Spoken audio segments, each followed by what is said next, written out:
Então, pessoal, mais uma vez, começando a nossa aulinha.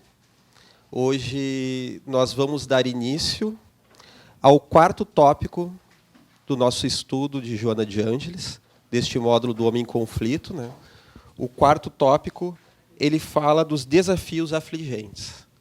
E os livros que nós temos por base, acredito que a maioria deve ter lido. Leram? Sim.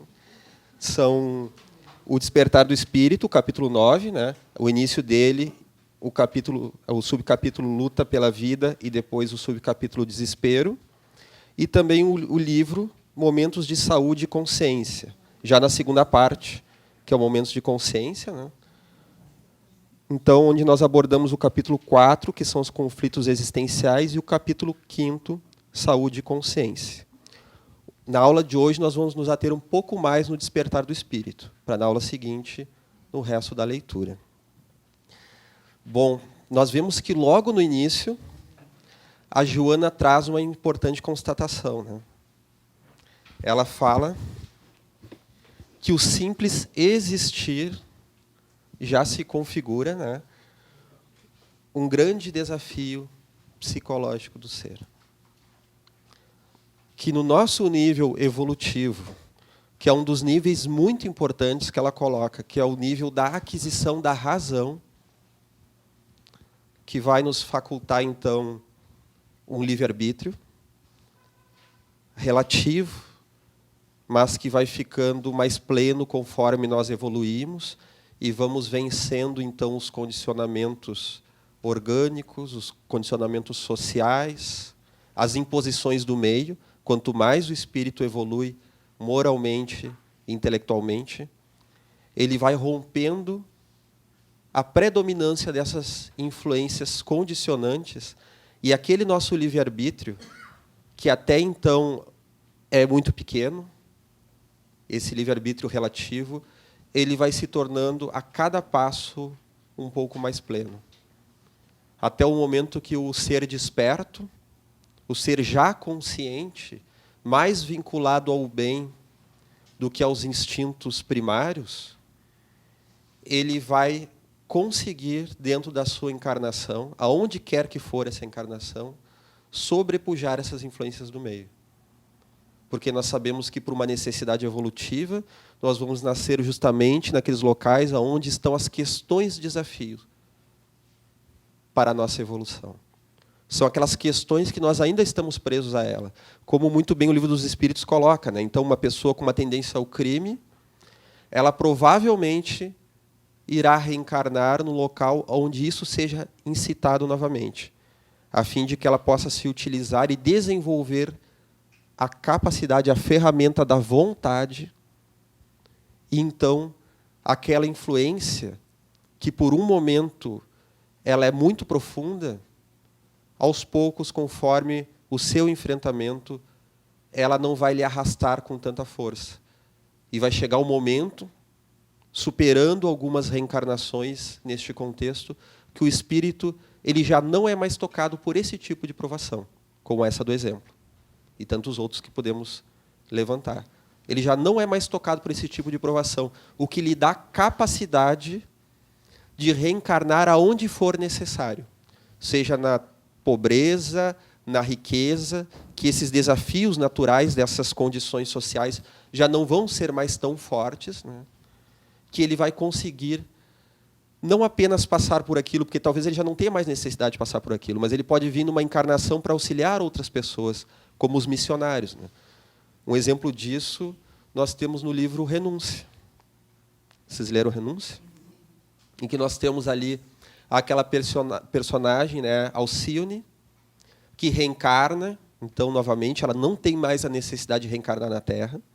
Ela vem apenas para auxiliar alguns espíritos familiares seus que necessitam de um incentivo no bem.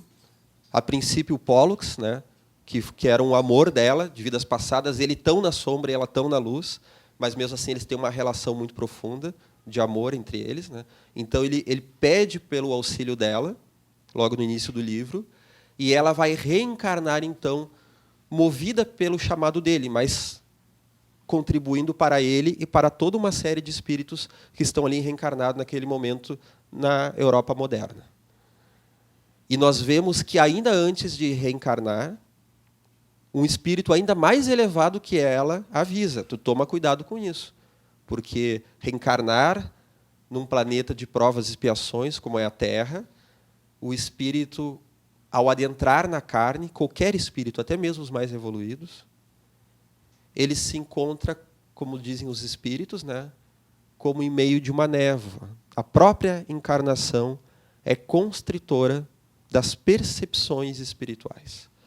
E nós temos aqueles princípios evolutivos do nosso espírito que nos propelem ao bom, ao belo, ao bem, e que, momentaneamente, nós temos esse chamado conturbado, porque aqui nós temos também os instintos do corpo. E aí nós podemos nos comprometer. Claro que um espírito no nível dela, ele não vai retrogradar, como nenhum nível isso ocorre. Mas ele pode se comprometer com as leis kármicas. Ele pode se aturdir. Como no livro A Caminho da Luz, o Emmanuel traça, né, que importantes mensageiros do Cristo se comprometeram, se complicaram, né? Paulo quase perde o significado daquela existência dele, mas ele tem aquela transformação, né, e ele consegue cumprir o seu propósito. Francisco de Assis corre este risco, mas ele não sucumbe às tentações, né, da matéria. Maomé se compromete, se conturba, né, pois ele é um dos grandes emissários de Jesus. Ele traz, então, uma importante missão, que era levar os povos do Oriente até a mensagem do Cristo, e ele acaba se complicando pela vaidade, devido àquela imensa mediunidade dele, né, de que tinha capacidade de entrar em contato com o alto, de mediunizar com muita facilidade. Ele se compromete, né, ele reconhece Jesus como um grande mestre, mas ele se coloca acima. E ele, diferente de outras religiões, né, que foram perturbadas ao longo dos séculos, o islamismo, que traz grandes ensinamentos muito lindos, ele acaba sendo complicado pelo próprio Maomé, que começa a jirrar a Guerra Santa, né?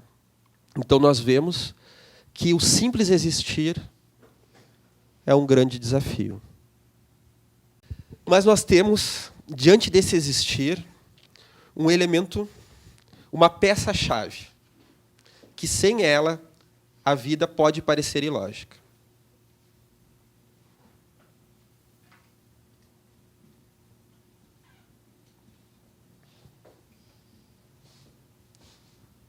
É a reencarnação. Porque é justamente através desse processo evolutivo da reencarnação que nós temos oportunidade de diluir aquelas sombras que naturalmente nos constrangem. Todos aqueles atavismos muito primários que o nosso ser carrega, nós temos a oportunidade, no processo reencarnatório, ir diluindo, aos poucos ampliando a nossa capacidade de consciência. Todos aqueles enfrentamentos que nós temos numa encarnação, doloridos, desafiadores, que nos colocam a ter que olhar para dentro de nós mesmos, eles, após o seu vencimento, eles vão sendo adicionados ao nosso espírito como importantes virtudes que, em vidas futuras, vão surgir com mais facilidade, com aquela intuição salutar que carregamos, aquela propensão ao bem. Então, Kardec pergunta aos espíritos, né, da onde vêm as tendências ao bem e ao mal, e eles respondem, né, que isso é uma aquisição do próprio espírito em encarnações anteriores.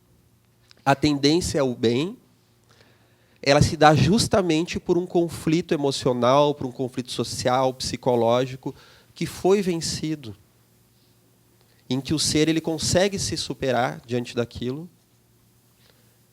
Então nós temos ali uma propensão ao bem. O que a Joana traduz no livro, então, Momentos de Saúde e Consciência, ela diz que essa propensão ao bem que os espíritos falam pode ser traduzido também como ausência de conflitos psicológicos.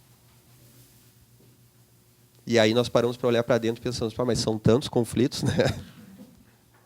Que às vezes a gente até se assusta, né? As nossas questões existenciais, em que temos um papel na sociedade, né? E esse papel nós queremos cumprir com prazer e com interesse, mas, de repente, nos vemos diante de questões, desafios que fazem com que nós repensemos o nosso ser. Porque nem sempre a sociedade ela vai gerar ao ser aquele contributo, aquela conclusão salutar que ele necessita para o seu processo. A sociedade tem um código social que o bom desempenho desse código nem sempre diz respeito às verdadeiras necessidades do espírito, o que é muito complicado. Então, nós vemos, por exemplo, na sociedade espartana, da Grécia Antiga, em que as crianças que nasciam com alguma deficiência eram atiradas do penhasco, porque era uma sociedade guerreira por si só. Eles eram descendentes dos dórios, que foi o último dos povos indo-europeus que se estabeleceu na Península Grega, e se estabeleceu, então, em clima de guerra com os outros povos. E eles, então, sendo uma sociedade guerreira, eles não poderiam manter aqueles que, por um fator físico, seriam um peso para a sociedade. Então, eles jogavam do penhasco as crianças e descartavam os velhos, ao contrário de outras sociedades que mantinham o idoso como a fonte da sabedoria. Em Esparta isso era eliminado. Então, nós vemos que aquele espartano que não tivesse essa tendência teria que passar por um conflito existencial. Que tivesse o amor pela criança que nascesse por algum motivo deficiente, ele teria que se ver diante deste conflito social.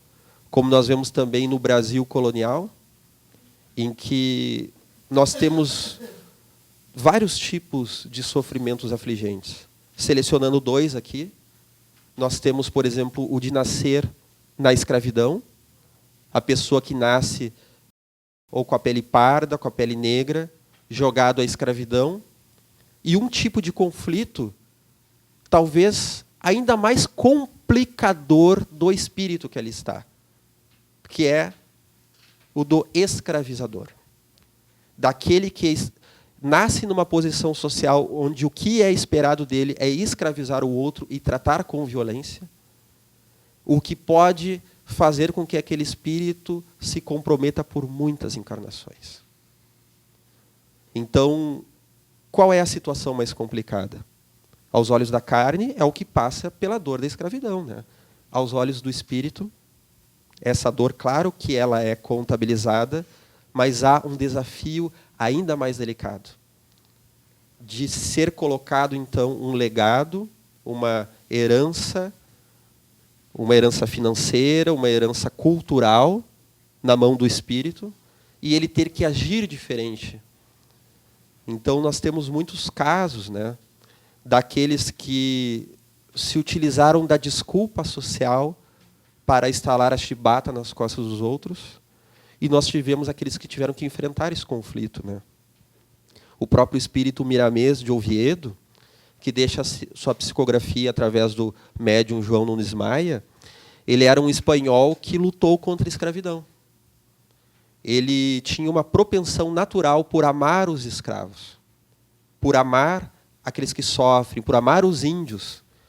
Inclusive, o seu pai relata, então, ao rei da Espanha que Miramês é um homem muito bom, que ele admira muito Miramês, mas ele tem um problema muito sério. Ele não gosta de guerra, nem da escravidão. E daí o rei, que era amigo também de Miramês, diz assim, vamos ajudar ele, então. Vamos mandar ele para o Brasil como espião da coroa espanhola, né? Para quem sabe aí ele se corrige, né?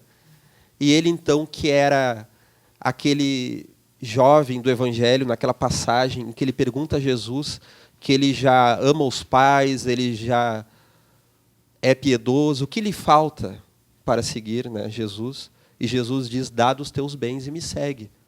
E diz, então, que ele seria aquele que não conseguiu dar este passo.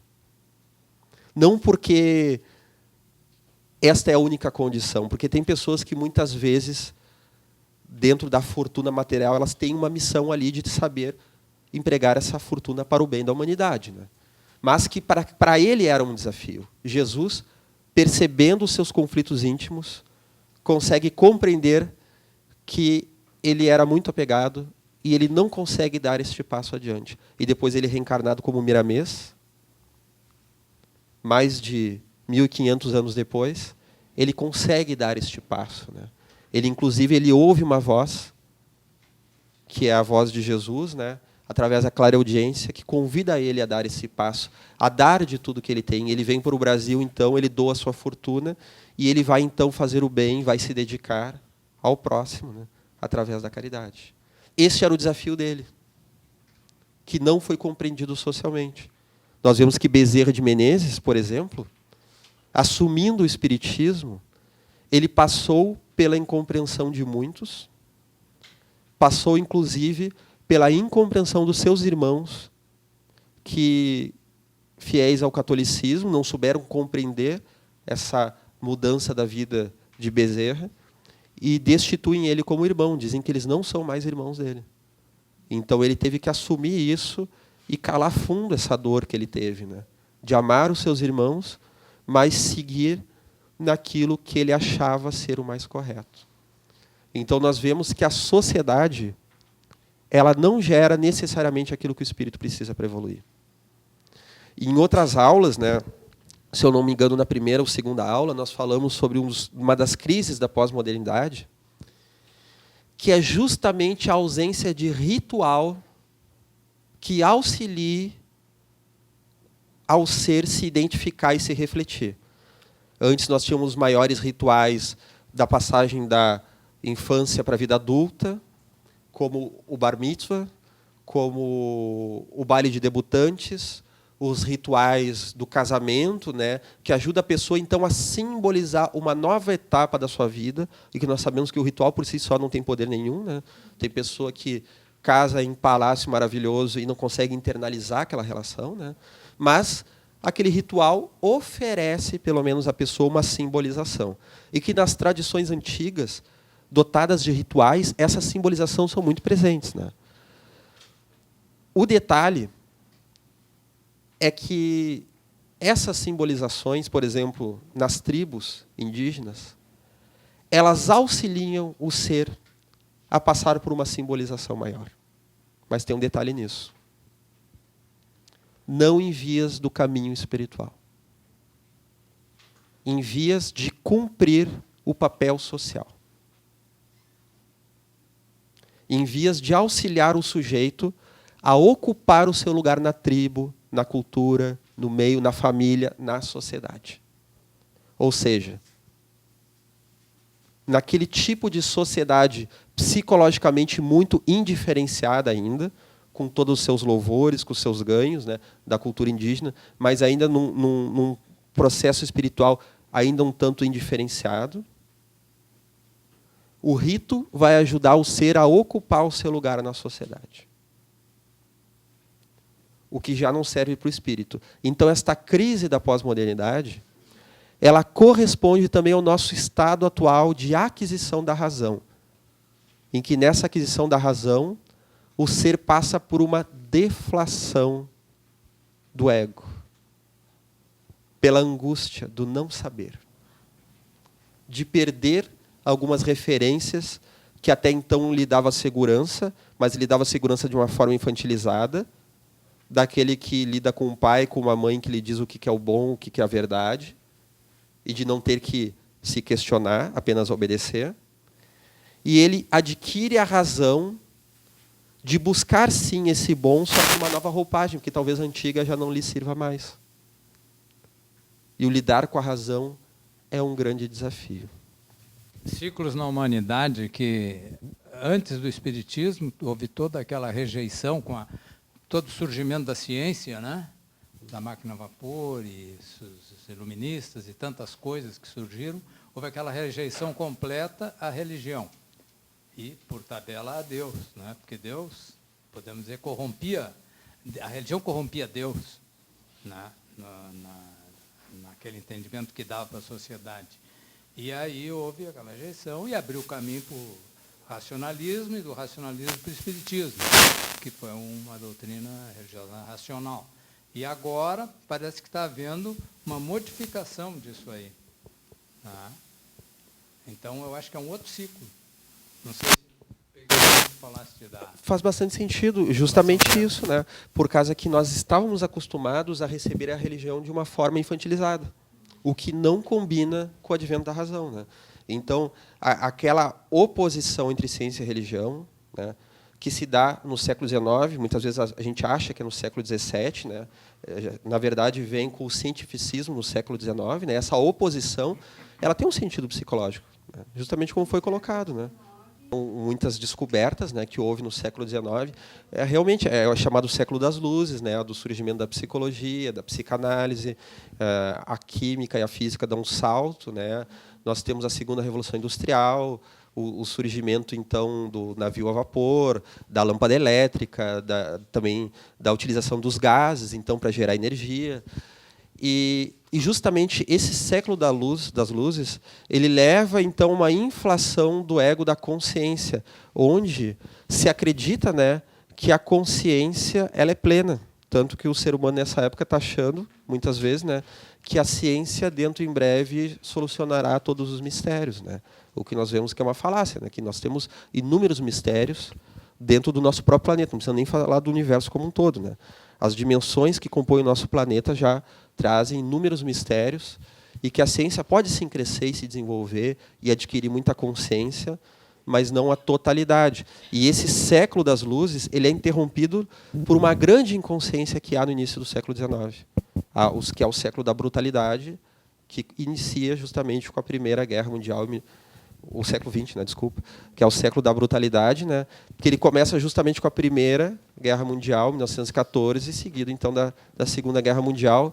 O que o Jung analisa, né, que aquela inflação da consciência em que se acha estar consciente dá espaço para o crescimento de uma grande sombra, né? Alexandre, eu fiquei pensando no que tu dissesse, assim, que a sociedade não gera o que o espírito necessita para evoluir.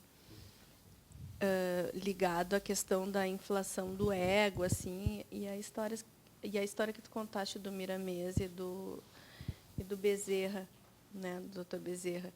E fiquei pensando o quanto para cada um a evolução é uma necessidade diferente. O que um precisa trabalhar não necessariamente seja o que a outra pessoa precisa, assim como o Miramês precisou trabalhar o materialismo, pelo que eu entendi, né? E pensei nisso, pensei em nós aqui agora, de uma forma mais pragmática, de alguma, né?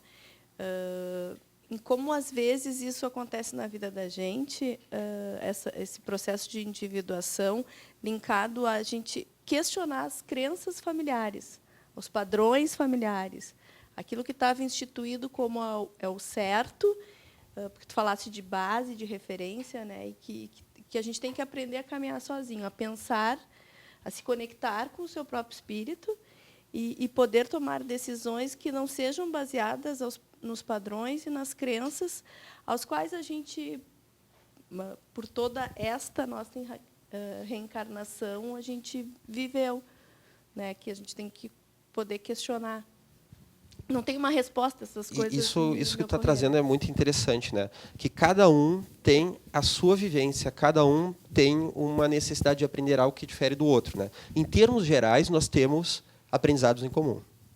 Em termos gerais, todo espírito tem algumas questões chaves para lidar, né? Em termos específicos, cada um está num momento de trabalhar um aspecto mais do que o outro. Daí, bem, isso que a colega... Em termos gerais, tem alguns conflitos necessários que fazem parte de todo tipo de individuação, de todo tipo de integração da personalidade. Lembrando, né, que tanto Jung quanto a Joana dizem que individuação é diferente de perfeição. O espírito ele ruma para um aperfeiçoamento, para a perfeição possível, relativa.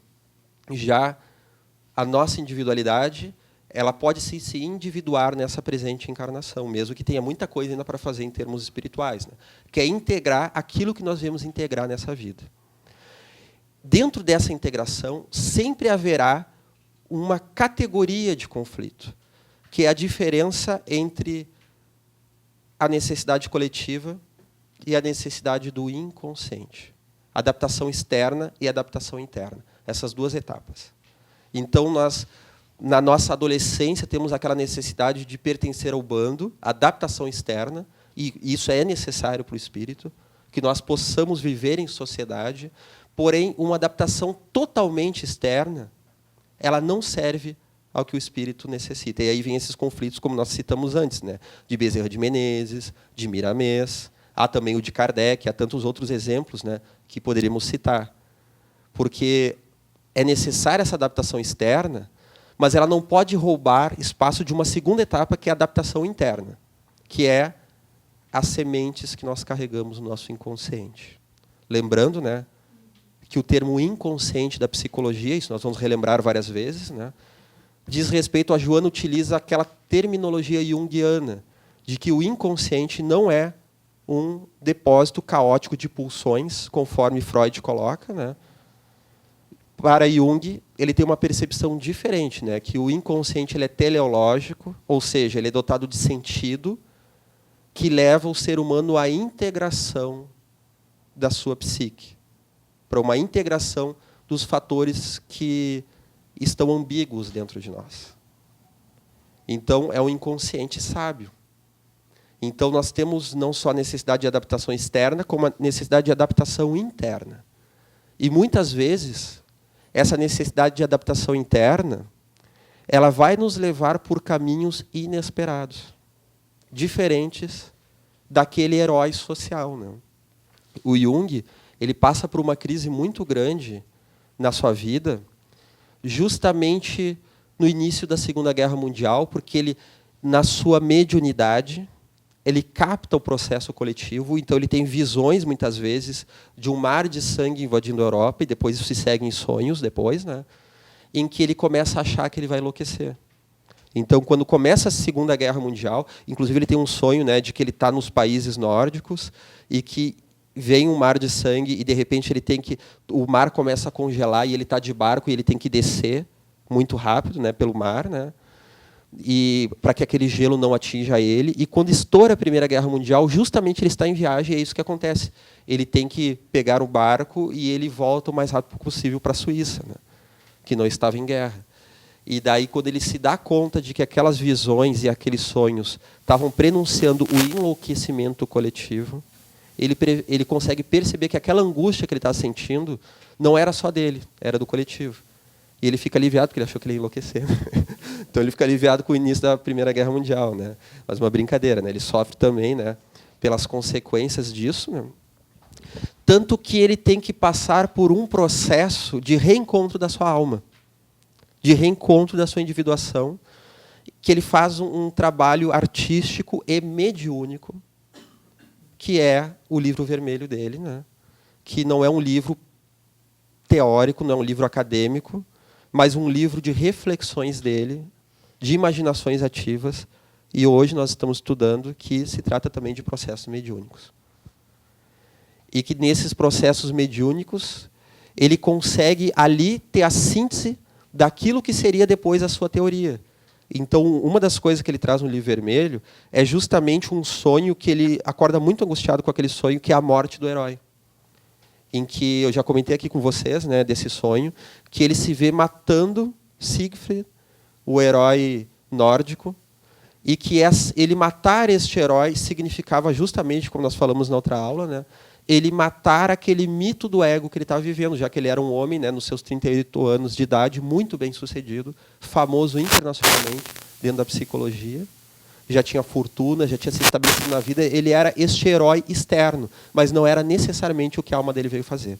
E a Joana de Ângeles coloca isso, né, que tanto Freud quanto Jung tinham a missão de entrar nas verdades do espírito. E eles falharam nesse sentido. Eles foram bem-sucedidos em grande parte da sua missão em termos da psicologia moderna, né? Então, Freud consegue detalhar muito mais o inconsciente, que já se estudava o inconsciente antes de Freud, mas ele é aquele que consegue lançar a primeira sistemática sobre o inconsciente dentro das ciências modernas. E Jung vai também avançar dentro do inconsciente coletivo e do fator teleológico do inconsciente, desse sentido que tem no inconsciente. Mas ambos não conseguiram adentrar-se no aspecto reencarnatório, que, segundo a Joana de Ângeles, era a missão deles, né? Freud, percebendo que o ser humano carregava conflitos que não diziam respeito àquela existência, ele vai buscar o mais anterior que pôde, que é a primeira infância. Jung, por outro lado, vai ir mais adiante. Ele estuda a espiritualidade. E, inclusive, ele se torna reencarnacionista. Mas ele não leva isso até o seu conhecimento acadêmico. Ele mantém isso como uma concepção pessoal, porque dizia ele que tinha provas para si, mas não para a sociedade, não para o meio científico. E ele, que já tinha que lutar contra um preconceito, né, desde que ele se separou de Freud, tinham pessoas que diziam que ele era louco, então que combatiam a visão dele. Imagina entrar nessa outra questão, a da reencarnação, né? Então, diz Divaldo, né, que a Joana de Ângeles, assim que ele voltou ao plano espiritual, que ela puxou as orelhas dele, de Jung. Que ele diz, né, que, numa conversa pessoal, né, que Jung foi aquele ferreiro que preparou uma bela e adornada faca e não apresentou à sociedade. Então, ele consegue conceber essa visão reencarnatória. Porque todos, como assim, não podemos achar, então, não podemos atacar eles e simplesmente criticar esses teóricos, né? Eles também passavam pelos seus conflitos pessoais, né? E quem somos nós para julgar, né? Essa conflitiva que estamos falando, pode ser percebida no livro As Sete Vidas de Fénelon, de Hermínio Miranda, que justamente fala do psicanalista Erlo van Waferen, né? Erlo van Waferen. Vê que meu alemão é perfeito, né?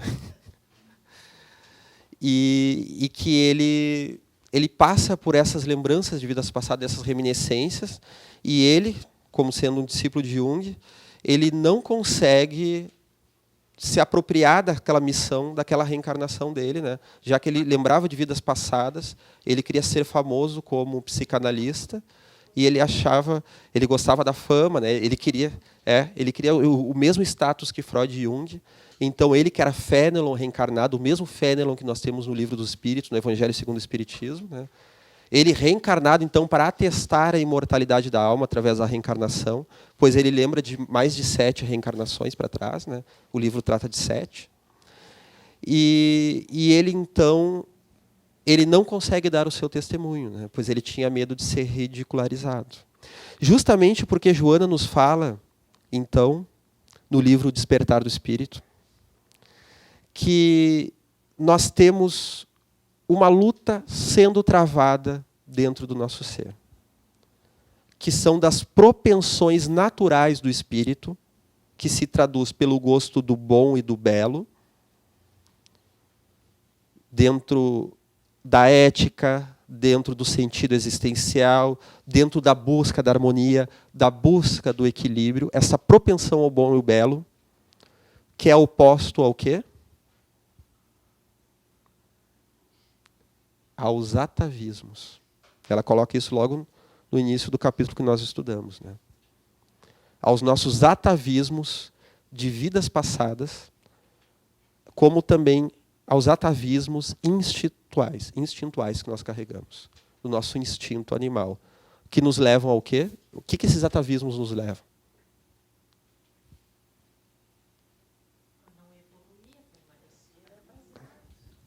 A não evoluir, a permanecer atrasado. Isso. Nós não evoluímos justamente, né, porque há uma repetição de comportamentos, né? Comportamentos curativos?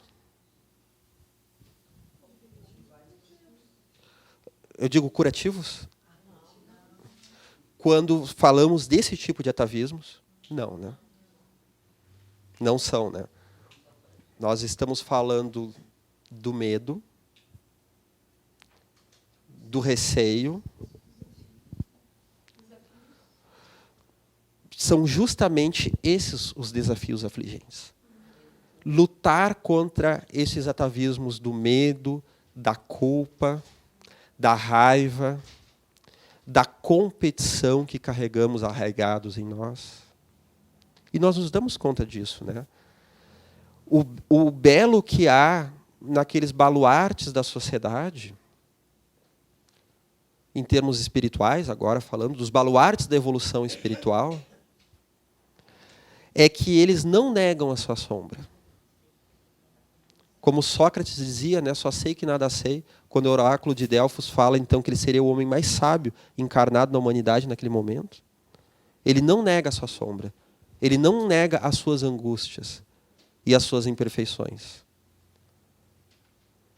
O sábio há em buscar essa disposição, essa completude, porque nós temos muitos medos, muitos anseios, muitos conflitos.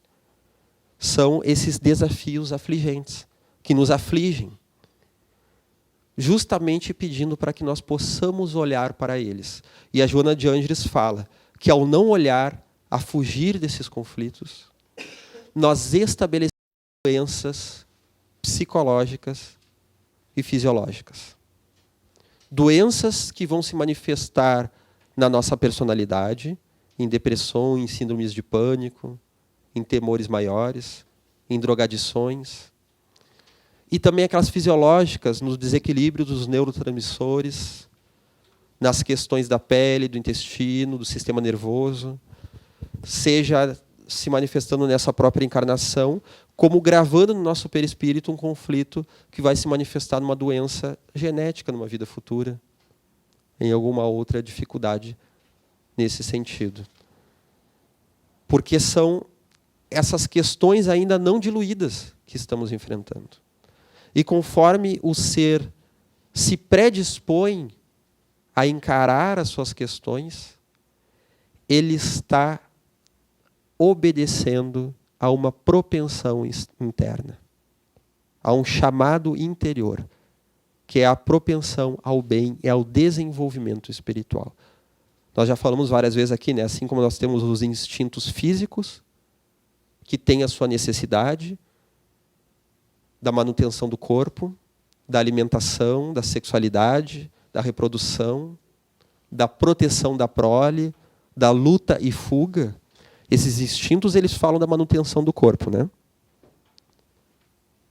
Os espíritos, no livro dos espíritos, falam para que serve a manutenção do corpo? Para que isso? Kardec questiona em outras palavras, né? Para a evolução da alma. Nós precisamos do corpo funcionando. Nós precisamos que o nosso organismo ele possa cumprir o tempo que nós temos planejado para essa encarnação, porque essa encarnação é um aprendizado para o espírito. Então, o corpo ele não é contra o espírito. Ele é a favor, mas cabe ao espírito saber lutar com o instinto para que o instinto esteja a favor do espírito, a favor da vida, e não a vida para gozar dos instintos, a vida como escrava dos instintos. Então, os instintos eles têm a sua necessidade de ser, mas eles precisam ser acalmados, dominados até certo ponto, para que possamos sentir com mais clareza os instintos espirituais, que Jung chama dos arquétipos dentro de nós. Esses arquétipos, esses instintos espirituais, isso que Joana fala então da propensão ao bem e ao belo, eles são chaves da vida, são sementes, potencialidades que nos encaminham para a nossa evolução. Essa vontade de crescer. E, naturalmente, vão levar à nossa integração psicológica. Por isso que Jung coloca, não sei se a Michele comentou isso nas aulas passadas, que a individuação é a natureza contra a natureza. Que faz parte da nossa natureza nos mantermos no atavismo. Faz parte da nossa natureza o automatismo de viver. Apenas se defender, apenas lutar, atacar a quem nos questiona, se reproduzir o máximo que puder, se alimentar o máximo que puder, faz parte do nosso instinto, da nossa natureza.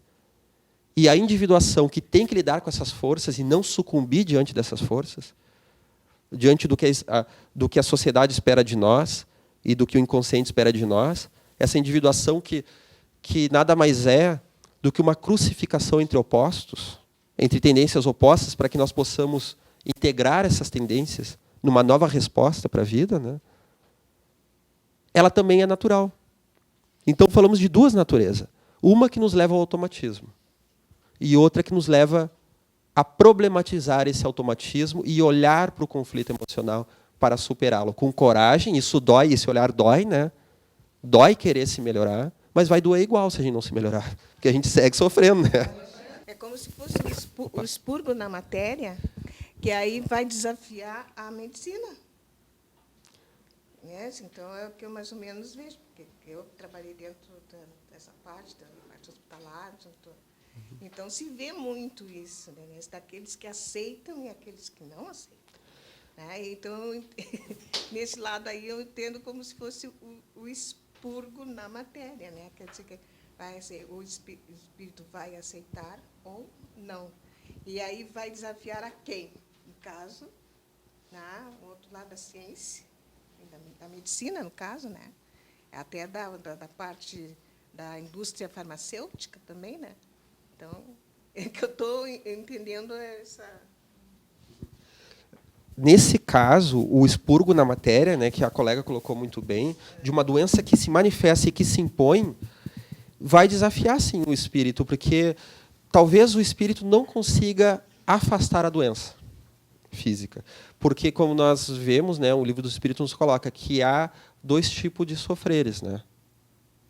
Que é a prova, muito bem, e a expiação, né? Então, no caso de uma doença expiatória, que muitas vezes pode se colocar dentro do organismo celular, às vezes, por mais que o espírito pedale, se trabalhe, se busque melhorar, pode ser que ele não consiga se ver livre, né, daquela questão, mas ele vai se ver livre da causa. Porque a causa provém de um desequilíbrio espiritual. E ao se trabalhar emocionalmente e espiritualmente, em buscar aquilo que Jonas chama de uma aceitação dinâmica, que a aceitação dinâmica quer falar de uma resignação. Resignação não é deixar as coisas como se está, mas é aceitar a prova. Imagine que nós recebemos uma prova no colégio, né? Quem não aceita, rasga a prova, não quer saber, tira zero igual, né? O que aceita, ele aceita o fato de estar em prova, mas ele vai buscar se esforçar para tirar uma nota melhor, né? Superar, solucionar aquela prova. Então, muitas vezes, uma doença orgânica, uma imposição, ela é justamente, né, uma prova para o espírito e também uma expiação, pode ser uma expiação. E no caso expiatório, muitas vezes a pessoa vai desencarnar levando aquela doença, mas a forma com que ela encara a doença vai ser a chave. Essa vai ser a cura. Essa vai ser não sucumbir ao atavismo.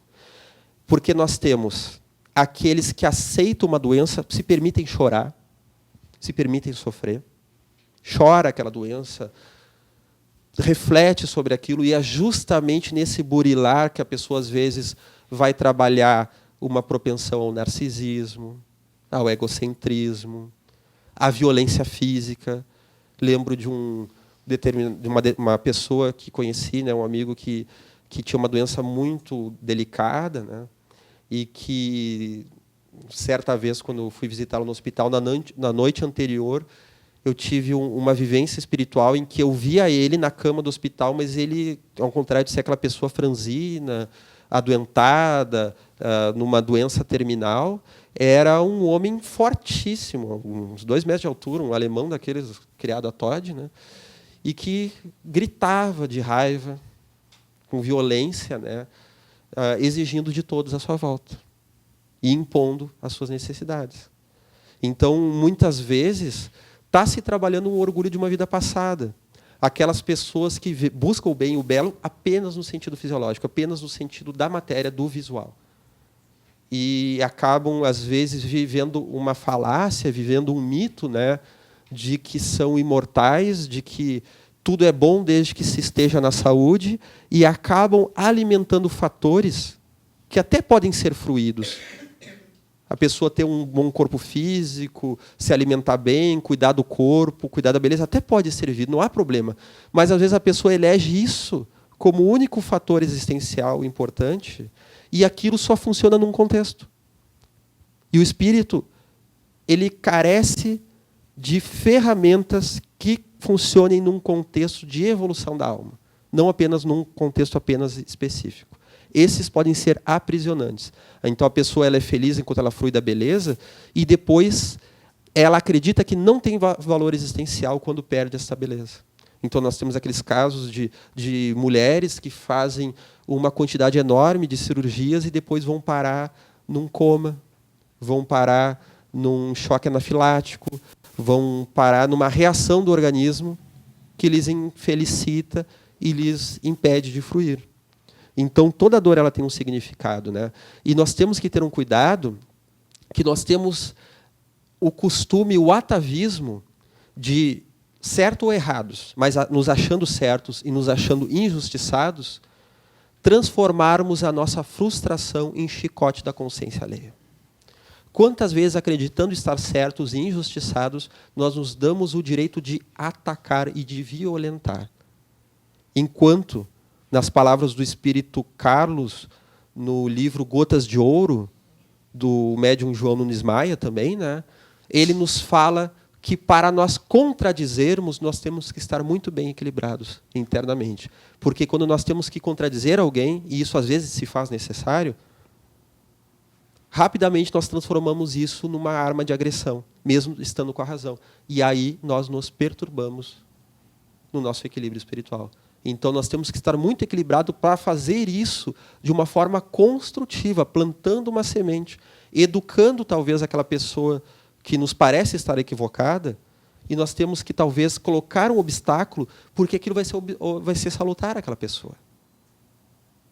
E como é difícil, eu lembro do Haroldo Dutra Dias, quando esteve aqui no nosso congresso gaúcho, falando quantas vezes ele chorou em dar uma sentença a uma pessoa, a um infrator, e às vezes até um menor de idade, que realmente precisa ser parado, que se ficar solto vai fazer o mal para outras pessoas e para si, que realmente cometeu um crime e, segundo a justiça, precisa então do encarceramento.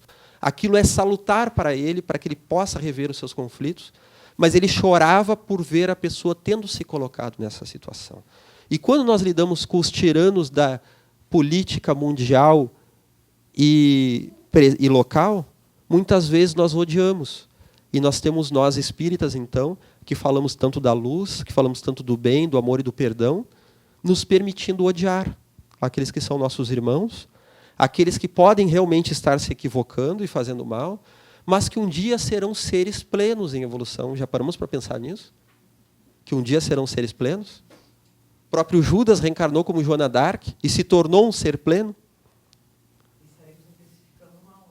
Assim nós intensificamos o mal. E aquela pessoa que hoje está errando, daqui a algumas encarnações ela já superou isso. E nós que estamos odiando, talvez, vamos demorar mais tempo para evoluir do que aquela pessoa que realmente pode estar se equivocando. Mas ela vai lidar com as próprias consequências dos seus atos, isso é natural da vida, e vai evoluir. Por isso que a Joana, quando ela fala dessa oposição que há dentro de nós entre a propensão ao bem e a evolução e ao atavismo, ela está nos falando que nós temos que ter um cuidado muito grande com o automatismo. É o automatismo que nos aprisiona. É o automatismo que leva a reproduzir padrões sociais que muitas vezes podem ser desconcertantes. Porque não é a sociedade que vai nos dizer a hora de parar e a hora de seguir. Principalmente falando em termos de mercado. Enquanto mais nós gastarmos, para o mercado é melhor. Mas será que para a economia psíquica é bom? Lembramos aquela palavra que várias vezes nós já usamos aqui, o conceito da normose. Normose é algo que é normal, que é aceito socialmente, mas que gera a dor ou a morte. Que gera o desequilíbrio, inclusive psicológico. Então, existem muitas normoses à nossa volta, que quanto mais nós fruirmos indiferenciadamente, estamos afastando a nossa consciência. Algumas nós podemos fluir, outras nem tanto. Isso vai depender muito de um senso que nós vamos construindo. E a Joana, na obra dela inteira, da série psicológica, ela fala muito deste senso. De nós podermos fortalecer dentro de nós um senso de equilíbrio. Esse senso, ele é muito bem-vindo. Porque é muito fácil nós, num fator infantil, num condicionamento infantil, darmos o nosso senso a outra pessoa. Que podem sim surgir os modelos bem-vindos. Isso sempre vai haver. Mas nós temos que ter um cuidado de como nós nos apropriamos destes modelos. E Joana de Ângeles nos fala, até um fator que nós vamos trabalhar isso no capítulo seguinte, né, quando entrarmos no capítulo 5, de que nós temos esses homens modelo e mulheres modelo, o que é muito delicado, porque o homem modelo e a mulher modelo é um ser humano. Nós podemos sim eleger esse modelo como um modelo saudável, mas sabendo que ele é relativo. É um modelo relativo que tem ali os seus desafios e pode se equivocar, sim. Nós precisamos humanizar. Então, toda vez que nós temos um modelo que diz que eu não erro, eu não falho, isso é muito delicado, pois a pessoa aí está identificada com o self, está identificada com o eu maior, mas não se alimentando desse eu maior para um crescimento. Ela acha que é toda a consciência. E é aí que a sombra impera. É aí que a inconsciência toma conta. Voltando ao aspecto da consciência que você retoma, eu pergunto, haveria então na expiação por expurgo na matéria a conscientização ou a elevação, vamos dizer assim, do espírito? Ele se tornaria consciente? Bem interessante isso que o colega trouxe, né? Apenas a expiação já traz uma consciência, pode ser que não. Pode ser que não, porque muitas vezes é aquilo que nós falamos antes, a revolta em estar passando por aquilo. E a pessoa utiliza a sua dor como uma desculpa para passar por cima dos outros. Porque uma pessoa me disse assim, eu admiro muito a minha avó. Sabe o que ela fez? Ela tem uns 70 e poucos anos. Ela disse assim, ela passou a vida inteira tendo que lidar com as pessoas, agora ela não tem que lidar com mais ninguém. Ela fala palavrão, ela xinga, ela ataca quem ela quiser, porque ela teve que ser educada a vida inteira, agora ela é velhinha, está quase morrendo, o que ela tem que ser educada? Ela tem que viver. Ela está num corpo velho, cansado, tem dificuldade para caminhar, por que ela tem que ter paciência? Tem que ter paciência nenhuma. Ela tem que xingar os outros, ela está certa, eu admiro a coragem dela. Que coragem é essa, né? A pessoa abandona o seu trabalho interior e ela vai retrogradar, não em termos espirituais, mas em termos da sua consciência. Oi? Não houve burilamento, né? E talvez até aquelas pequenas conquistas que ela pode ter feito, ela está anulando, ela está se anulando, ela está calando essas conquistas, né? Então, justamente, ela está fazendo a sua revolta, a sua dor, como um mecanismo de afligir a si e aos outros. Se o afligir a si e aos outros é o que faz o espírito se comprometer negativamente com as leis divinas, e ter que ter uma expiação com uma doença mental, com uma dificuldade social, com uma família difícil ou com uma doença orgânica, se é justamente isso que causa, ela está aumentando o que causou aquela doença. Então, não é simplesmente o passar pela doença que vai iluminar alguém, que vai fazer aquela pessoa evoluir. Porque se ela não receber bem aquilo, e aumentar a sua revolta, às vezes nós pensamos assim, bom, mas a pessoa está certa, olha a situação dela. É revoltante. Vamos trocar a palavra. Não é revoltante, é desafiador. Porque ali está um espírito em desafio. Temos que nos render ao fato de que é desafiador. É difícil a velhice, a constrição física, uma doença profunda. Temos que admirar o espírito que passa por isso, pois é desafiador. Se nós assumirmos que é revoltante, talvez nós ajudemos a pessoa a alimentar uma revolta que existia antes desse corpo imperfeito existir. Em outra encarnação em que ela tinha fortuna, tinha um corpo sadio e já era revoltada. Que levou o seu comportamento a consequências seríssimas, como nós temos aquele caso, né, no livro Painéis da Obsessão, do espírito Manuel Filomeno de Miranda, em que nós temos Argos, que era um espírito reencarnado com tuberculose, e que ele contraiu essa tuberculose por uma questão kármica, por ter matado um amigo seu com um golpe de florete, que é um tipo de espada, que atravessou o pulmão esquerdo do amigo, por uma disputa amorosa. E o seu processo de culpa, diante da sua estrutura divina, do espírito que todos temos, né, a lei divina gravada na nossa consciência, né, como os espíritos respondem a Kardec, dentro da nossa alma, dentro do nosso ser, nós temos a lei de Deus, ele feriu as leis de Deus que carregava dentro de si. E num processo de culpa inconsciente, ele desenvolveu no seu perispírito a necessidade de expurgar isso, que se manifestou então nesse novo corpo, numa tuberculose. Então, se ele alimentasse a revolta diante dessa tuberculose, ele estaria alimentando um padrão que ele já tinha antes. Então, não vamos dizer que a doença está levando à revolta, pois a revolta já existia antes da doença. Mas ela está levando, sim, a um desafio, né, que merece o nosso respeito, a nossa admiração, a coragem do espírito estar passando por aquilo, a coragem dos deficientes físicos, daqueles que trazem a síndrome de Down, da microcefalia e tantas outras dificuldades. Vamos admirar aquela coragem reencarnatória de estar passando por esse desafio individual, por aquele desafio familiar, e não vamos cair num pessimismo, porque aquele que ora se arrasta, amanhã voa, em termos espirituais. Sobre todas as questões que tu estavas falando, não é minha área, física quântica, mas de vez em quando eu estudo e eu gosto. E eu estava me lembrando, quando tu falaste no belo e no bem, quando tu pensa no belo e no bem, a física quântica já nos diz que emite ondas curtas, né? Então, na verdade, tudo isso, não adianta a pessoa dizer que está no belo e no bem, se a onda que ela estiver emitindo não está nessa sintonia. Então, não adianta nem falar, né? A coisa é muito mais assim, como nós somos co-criadores pela física quântica, Einstein, uma série de... Né? Então, nós criamos, até tem aquelas experiências dos elétrons, que quando o observador está ali, então, na verdade, nós estamos criando e co-criando o nosso presente, o nosso futuro. Então, se tu não estiver em sintonia com as ondas do belo e do bem, não adianta dizer que está... Dizer que... Conforme André Luiz fala disso, né, no livro Evolução em Dois Mundos, Também. da onda curta, que é o pensamento elevado, né, a onda longa, ela é densa e fácil de sentir. Exato. Por isso que o médium pena, né, a mediunidade de provas, aquele estágio da mediunidade, né, sentindo essas ondas longas, são fáceis de sentir, enquanto as mais elevadas são mais sutis. São as ondas curtas, as super ultra curtas, né, que é a vibração do angelical, né. Estamos chegando ao final, né?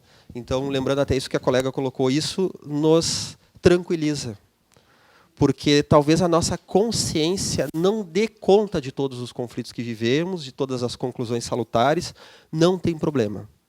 Vamos buscar, sim, essa consciência, vamos buscar o esclarecimento, mas sabendo que isso é uma caminhada de muitas encarnações e que simplesmente nós estarmos amando essa busca, nos predispondo a ela, já vai estar mexendo com a estrutura sutil do nosso organismo físico e também espiritual, como a colega colocou, nessas ondas que repercutem dentro de nós. E isso, por si só, já é libertador de conflitos inconscientes e de vidas passadas, que talvez nós nem nos demos conta, nem estejamos conseguindo simbolizar que os trazemos. Mas ao amar, ao perdoar, ao buscar o bem, chorando que seja, mas buscar o bem, isso por si só já é libertador. Isso nos tranquiliza e nos felicita, nos encorajando para o bem, né? Vamos, então, dar encerramento a essa aula, lembrando que na aula que vem, vamos ainda dar continuidade ao tópico 4 desse nosso ano de estudo.